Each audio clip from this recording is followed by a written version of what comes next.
Selamat pagi anak-anak ibu semua. Apa kabarnya hari ini? Semoga semua dalam keadaan sehat-sehat ya.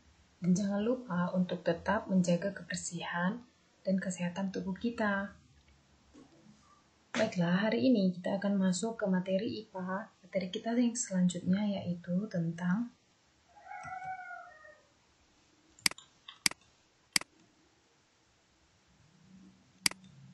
sifat-sifat bunyi. Ada beberapa sifat bunyi yang perlu kita ketahui. Yang pertama, 1. Bunyi merambat memerlukan medium.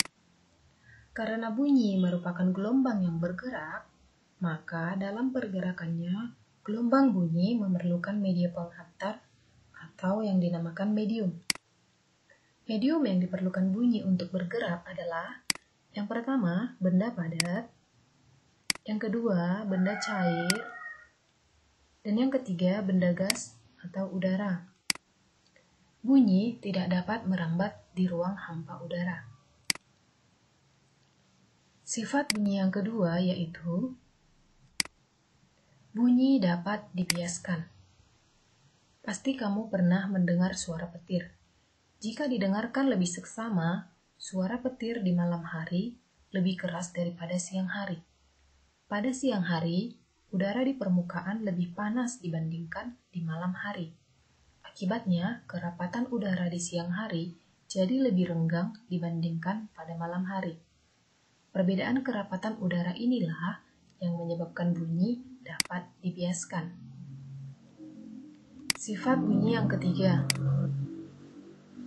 bunyi dapat diserap atau diredam. Bunyi juga dapat diserap.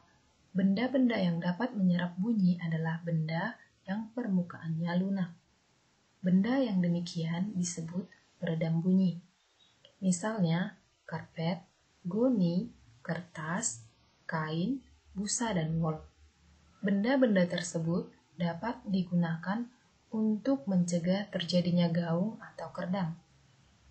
Dinding dan langit-langit gedung pertemuan, studio rekaman, dan gedung bioskop dilapisi dengan bahan-bahan tersebut supaya tidak terjadi gaung ataupun kerdam.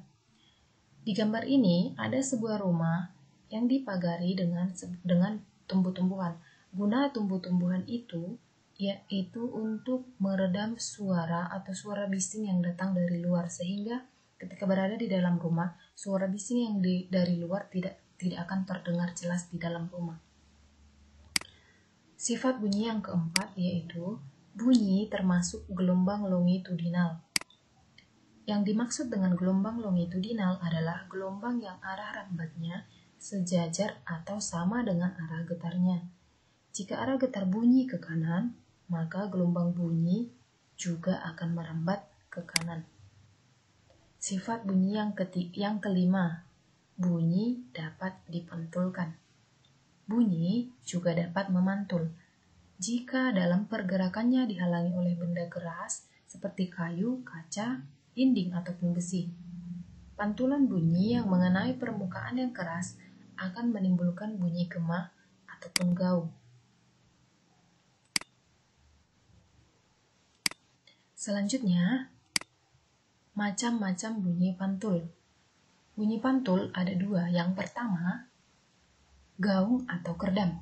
Gaung atau kerdam terjadi karena bunyi dipantulkan oleh dinding yang jaraknya tidak jauh dari sumber bunyi.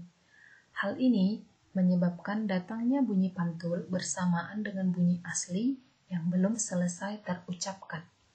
Akibatnya, bunyi pantul mengganggu bunyi asli sehingga suara yang terdengar menjadi tidak jelas. Contoh gaung yaitu ketika kita berteriak di dalam gua atau di dalam sebuah ruangan tertutup. Biasanya kita akan mendengar suara-suara yang tidak jelas. Bunyi pantul yang kedua yaitu gema. Gema terjadi karena bunyi dipantulkan oleh dinding yang jaraknya jauh dari sumber bunyi.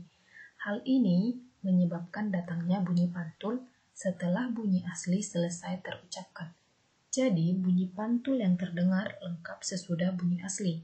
Contoh gema yaitu ketika kita berteriak di pinggir tebing atau di lapangan yang luas nanti akan terdengar suara kita dengan jelas.